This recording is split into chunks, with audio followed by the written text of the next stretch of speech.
자, 트럼프 당선인 이제 정말 임기가 시작됩니다. 첫날에만 행정명령 100개를 내릴 것으로 보여지고 있는데 트럼프 취임 첫날 어떤 모습이 펼쳐질까요?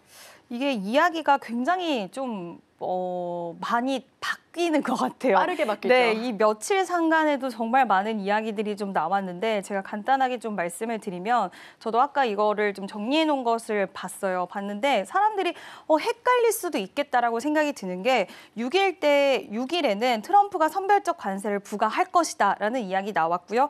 또 8일이 되니까 트럼프가 국가 비상사태를 선포해서 보편적 관세를 추진할 것이다라고 이야기가 나왔고 또 어저께 같은 경우에 13일이죠. 네, 이틀 전에는 트럼프 경제팀이 매월 2에서 5%씩 점진적으로 보편관세 부과할 것이다라고 이야기 나왔는데 제가 아침에도 또 뉴스를 체크를 했는데 블룸버그 쪽에서도 트럼프 경제팀이 지금 관세 점진 인상을 방한하고 있다라는 뉴스가 오늘 또 다시 한번 나오기도 했더라고요. 그래서 굉장히 혼란스러울 것 같아요. 근데 시장은 불확실성한 거를 가장 좋아하지 않습니다. 명확해야지 그때 이유를 대응할 수 있기 때문에 항상 불확실성에 대해서 가장 두려워하고 가장 싫어하는데 지금 이런 불확실성이 지속되고 있지 않나라고 생각이 들어요. 의견이 다르기 때문에. 근데 저는 개인적으로 이번 행정부는 일기 때와는 좀 다르다는 것을 보여주려고 하지 않을까라고 보고 있고요. 뭐 예상했던 것보다는 강하게 치고 들어오지는 않을 수는 있겠지만 그래도 어느 정도는 시장에나 아니면 지금 이번에 트럼프가 당선된 가장 큰 이유 중에 하나가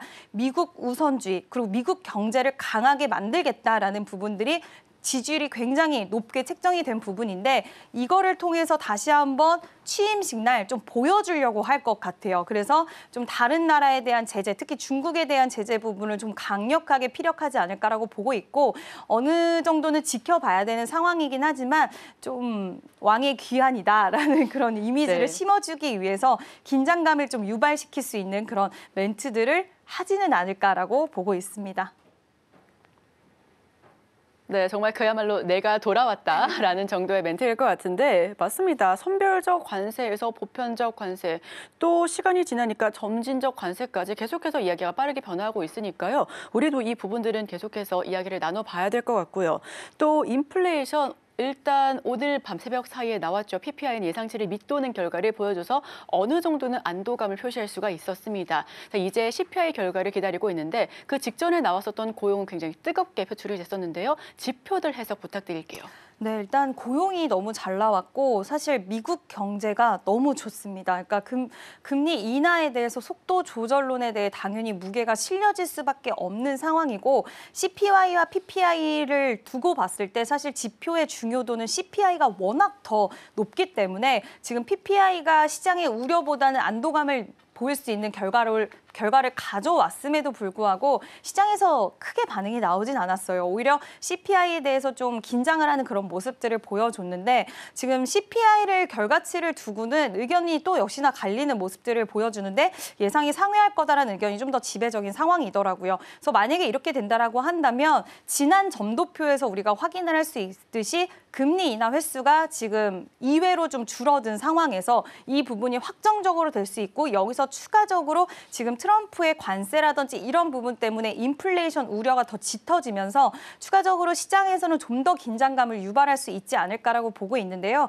일단 이 관세가 인플레이션에 대한 우려를 더 가져온다라는 부분은 저는 좀 지켜볼 필요는 있다라고는 생각하지만 일단 시장의 전반적인 해석이나 움직임은 좀 그쪽으로 많이 가고 있다라는 거. 그래서 한마디로 좀 정리를 드리면 미국의 경제가 너무 생각보다 너무 견조해서 이 부분이 금리 인하에 대해서 속도 조절론 이야기가 끊임없이 거론이 되고 있고 만약에 이번 CPI가 그만큼 중요도가 더 올라갈 수밖에 없는 요인이 이건데 이거에 따라서 미국 시장의 분위기는 완전 확 바뀔 것 같아요. 지금 기술주들이 지금 꽤 긴 시간은 아니지만 그동안 오른 거 대비해서 엄청 긴 시간이라고 보긴 어렵지만 아마 그동안 강했던 미국 증시를 보셨던 분들, 특히 기술주들이 굉장히 강했던 흐름들을 보셨던 분들은 이것도 지켜보기 힘드실 거예요. 이 며칠간의 조정도 힘드실 건데 이 부분이 CPI 결과로에 따라서 굉장히 크게 변화가 될 수 있다라는 거, 이게 어느 변곡점으로 작용할 수 있다라고 보고 있고요.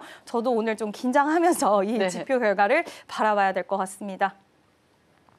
네, 저희도 함께 긴장하면서 지표 결과 받아보겠습니다. 근데 이런 경우에는 기술 기업들, 바이오텍과 관련한 그런 기업들이 하락 흐름을 받을 수밖에 없을 것 같은데요. 실망 매물이 나오고 그래서 기술 기업들이 방금 말씀해 주신 것처럼 그 직전부터 계속 조정 흐름을 보여주고 있는 것 같습니다. 엔비디아 같은 경우에도 이 이상 떨어지면 지지선이 붕괴될 수 있는 그런 우려감을 안고 있고 그런데 여기서 의외로 선방하고 있는 게 테슬라예요. 테슬라가 좀 오늘 새벽에는 좀 빠지긴 했지만 그래도 좀 나름 견고한 모습 보여주고 있고 모건스탠리는 $800까지 갈 수가 있다라고 하는 의견까지도 메모를 통해서 남겼는데 테슬라 이야기 한번 살펴볼까요? 네, 일단은 사실 테슬라는 물론 기업적인 측면에서도 좋게 보는 시선들이 많이 있습니다. 네. 로보택시라던가 뭐 있는데 그와 별개로 또 트럼프 행정부가 집권을 하게 되면 그때부터 본격적으로 버프를 받을 수 있을 것이다라는 전망이 나오는데요. 일단 관련해서 특히 자율주행 쪽에 대한 규제 완화 움직임이 굉장히 적극적으로 나오고 있는 상황입니다. 트럼프 행정부 쪽에서도 이제 취임하게 되면 지금 규제 완화에 대한 움직임 빠르게 진행하겠다라고 밝힌 만큼 지금 자율주행 규제 완화하면 가장 수혜를 볼 수 있는 기업은 사실 테슬라이기 때문에 그와 관련돼서 시장에서는 이렇게 목표 주가를 $800까지 잡을 수가 있었던 거고요. 그리고 지금 이제 FSD라는 그 구독 서비스가 결국에는 테슬라가 가고자 하는 지향점인데 이게 활성화가 되면은 이 구독 서비스를 지금 다른 완성차 업체에서도 이 부분에 대해서 이 소프트웨어를 사갖고 자기네 그 자동차에다 탑재를 할 만큼 굉장히 이 시장이 나중에 테슬라가 독식 구조로 갈 수도 있다라는 이야기 나올 정도로 근데 여기서 트럼프 행정부까지 만난다? 그럼 그 힘은 굉장히 세질 수 있다라고 좀 보는 부분이고요. AI 규제 완화에 대한 흐름들의 움직임에서도 테슬라가 결과론적으로 지금 로봇이라든지 여러 가지 또 사업들도 같이 영위를 하고 있기 때문에 이와 관련돼서 수혜를 가장 크게 받을 수 있다라고 보고 있고 또 모델 Y에 대한 그런 모멘텀도 여전히 살아있는 상황이고 중국의 지금 경기 부양책이 1월부터 3월까지 굉장히 좀 강력한 메시지들이 나올 거라는 그 가운데 최근 테슬라가 중국 쪽의 판매가 나쁘지 않았습니다. 그와 관련돼서 더욱더 추가적인 버프를 받을 수 있을 것이다라는 시장에서는 좀 기대적인 요인들도 작용을 하고 있고요. 전반적으로 봤을 때 이제 뭐 여러 가지 모멘텀이 있기는 하겠지만 아우디를 추월했다는 소식도 있었습니다. 판매 쪽으로. 여러 가지 모멘텀이 있겠지만 가장 그 중심에는 결국엔 트럼프 행정부가 집권을 하게 되면 거기서 가장 큰 수혜를 받을 수 있는 기업이다라는 그 이미지가 강하게 시장에서는 각인이 되었고 뭐 추세로 봤을 때도 테슬라는 다른 기업들이랑 좀 기술적으로 봤을 때도 상당히 약간은 조정이 있었지만 그럼에도 불구하고 추세가 쉽게 많이 깨지진 않았다라는 이미지를 주고 있는데 그 이유는 또 우리나라 분들이 워낙 많이 또 매수를 하시기도 하기 때문에 그런 요인들이 좀 작용되지 않았나라고 싶습니다. 네, 테슬라는 뭐 기업 자체적으로도 굉장히 좋은 흐름을 보여주고 있지만 단연 트럼프의 효과에 힘입어서 상승 국면을 보여주고 있는데 그렇게 된다면 사이가 틀어졌을 때는 어떻게 대비해야 될지 저희도 함께 이야기를 나눠보겠습니다. 자, 엔비디아 이야기로 다시 한번 들어가 볼 텐데요. 여기서 저가 매수의 기회가 열렸다 하시는 분도 계시고요. 긴 조정 속에서 지금은 아니다라고 생각하시는 분도 계실 텐데 대표님 의견 한번 구해볼게요. 저는 엔비디아는 우리가 단기적으로 물론 볼 수도 있기는 하겠지만 제가 아까 121선에 대한 이야기를 드렸는데요. 지난번 이때가 며칠이었나요? 12월 달 17일, 16일 이때 한 3, 4거래일 정도 121선의 지지를 받으면서 결과적으로 다시 한번 상방으로 좀 자리를 잡는 모습을 보여줬는데 지금 어저께도 그렇고 오늘도 그렇고 121선의 지지 흐름이 종가 기준으로 지속적으로 좀 이어지고 있습니다. 만약에 여기가 깨지게 된다라고 한다면 저는 추가 조정에 대해서도 좀 염두를 해야 되긴 하겠지만 지금 움직이는 모습들을 봤을 땐 지금 자리에서는 저는 모아가는 전략 좀 유효하다라고 보고 있고요. 이제 기술적으로 봤을 때는 121선을 기점으로 해서 좀 지지 라인을 어떻게 잘 형성하는지 이 여부 좀 판단을 하셔야 될 것 같고 사실 기술적인 부분 말고 우리가 다른 이제 엔비디아에 대한 모멘텀이나 이런 소식들은 꾸준히 좀 체크를 해봐야 되는 상황인데 노이즈도 분명 있긴 하다만 전체적으로 전반적인 그림으로 봤을 때는 엔비디아는 여전히 긍정의 관점 유효하다. 그래서 모아가는 전략 말씀드리고 싶습니다.